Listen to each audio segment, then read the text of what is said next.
Well, welcome back, my friends, to another rousing rendition of Choir Boys Outdoors. Got a slip joint on the channel. We're going to cut some shit up rendition. This is the Riverbend Skinner by one of my favorite companies, ROSECRAFT Blades. Now, that's a fact. Guys, listen, tomorrow's Memorial Day. So this part's very, very important to me before we ever get into the video. There was a time in this country where 22 vets a day took their own lives.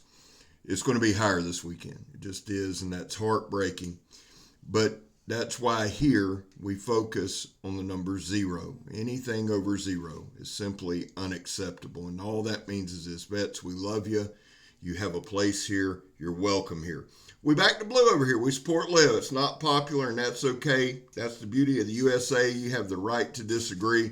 How do you do that, Scab? Well, personally, I don't break the damn law. Finally, if you are an addict, never quit quitting. So, really kind of stoked today. It marks a lot of things, right? We're getting back into some of our knife demonstrations. We're getting back to a ROSECRAFT demonstration. I put the title, A Knife My Grandfather Would Carry. I've said it before. I'll say it again. I love ROSECRAFT's take on their traditionals. They always come sharp out of the box. And you can't say enough about that. That proves two things. The OEM does a good job. But the other thing is, Mr. Andy Armstrong's the designer of this knife. He and his team, Swag, Chase, Hawkins, they do a great job with their QC. I've yet to get a knife that was dull from them. And that means a lot to me. Yes, I can sharpen a knife or get it, but you want a knife out of the box sharp. This knife, why will my grandfather carry it? Well, let me give you some stats on the knife. I don't know what statistics are, but let me give you some stats on the knife, and I'll talk to you about it. It's made from the steel's D2, micarta handle scales. Andy Armstrong's the designer. It comes with a satin finish. The overall length is 7.9 inches. The blade length is 3.4 inches. The blade width at its widest point is 5/8 inches. The cutting edge is 3 inches. The blade thickness or blade stock is 2.7 millimeters. It comes with a nail nick. The handle is 4.5 inches with an inner grip of 3 7/8, almost 4. So any hand in the world just about can hold this knife. Donnie B all day drop test, Donnie B all day throw it at the stump test. Bear in mind, guys, this is a slip joint. You probably really shouldn't be doing this, but I like doing that drop test to see if it falls. And the balance point on this, I'm going to show you at the end, is spot on. I love it. To throw it at the stump test is just me being a dumbass. It's a slip joint. It does have a sharpening choil. It has a lanyard hole. It is beautiful, beautiful knife. Now, why do I think my grandfather would carry this? Couple reasons. One is it's got enough handle size. He can hold it, right? He can hold on to the knife. He can use the knife. It's got a big inner grip. My grandfather was a big man. But the main reason is, if he were alive today, he'd be 103. The main reason I think Granddaddy would carry this is it's something he would be comfortable with. It's something he would recognize as a tool to use. The Riverbend Skinner, it does have a little brother. I gifted that one to Blackie Thomas for a couple reasons. Blackie's a friend of mine. 1, 2, to help perpetuate the brand. I mean, you can't have a pocket knife in a better set of skilled hands than Blackie Thomas. So I wanted to do that. But the thing about this knife, and with my grandfather, is I remember as a kid, and I remember this vividly. Granddaddy owned a land clearing business. And I can't tell you, from the time I was probably 12 till the time he passed when I was 17, I would always work with him for a few weeks during the summer, and then when we moved here, obviously weekends and all that. But we would be on jobs, and there would be a garden or something like that, and Granddaddy would walk over. Of course, he would know the people that owned it, and he'd get a tomato, a cucumber, onion. He'd get something, and he'd pull out that pocket knife, and he'd peel it, and he'd slice it, and he'd eat it. And when I look at this knife, yes, it's a Skinner. Yes, it's for processing game. Granddaddy also was an avid hunter, but he was a responsible hunter. I promise you this, you did not go in the woods. If you shot something and my grandfather was there, your ass was eating it. Trust me, I know this firsthand. But when I look at this knife, It's a skinner. Granddaddy was a hunter. It's a food prep knife. It just is. We're doing all these other tests on these industrial stuffs, not because that's what this knife was made to do. Now it can do it. It can certainly do it. This is steel belted sandblast hose.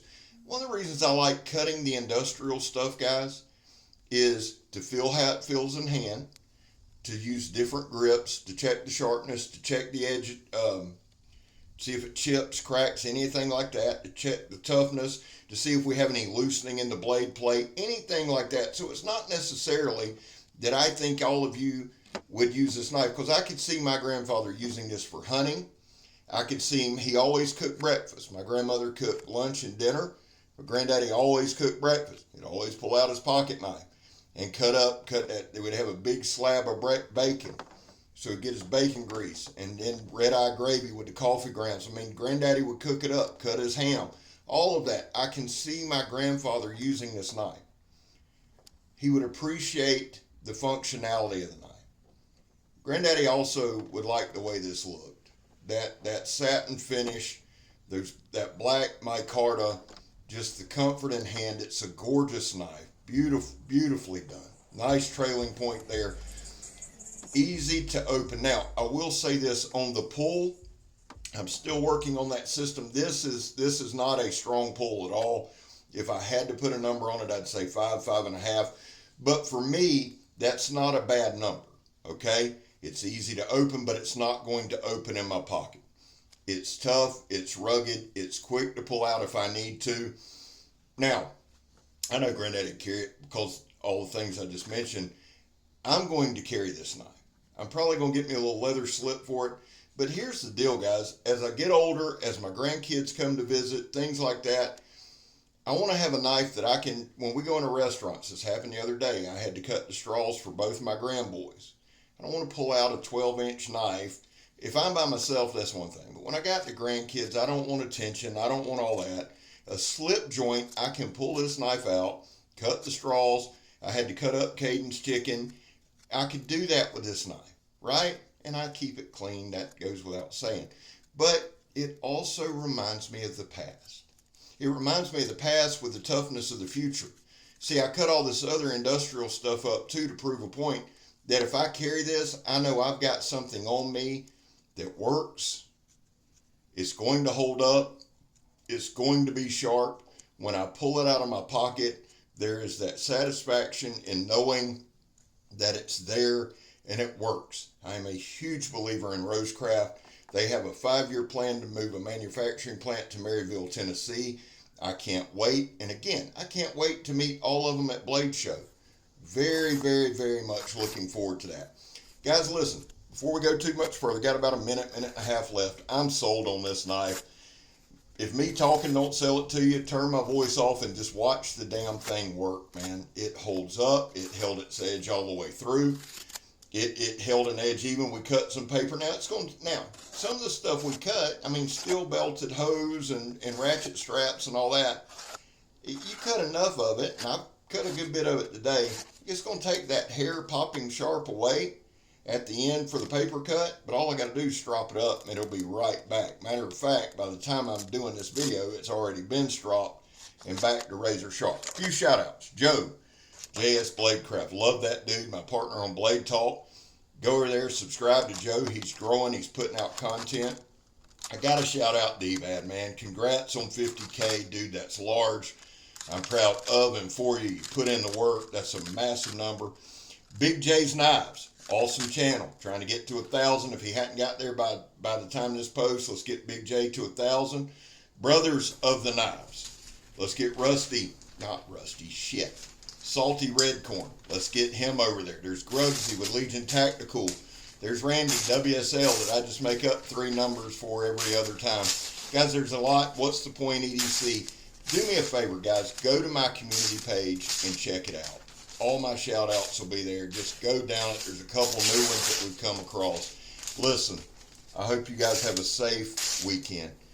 Tomorrow's Memorial Day. We're going to do some special things throughout the day to remember those who gave all. I love y'all. God knows I do. God bless y'all. I hope he does. I'm Scab. You're not. I'm gone, son.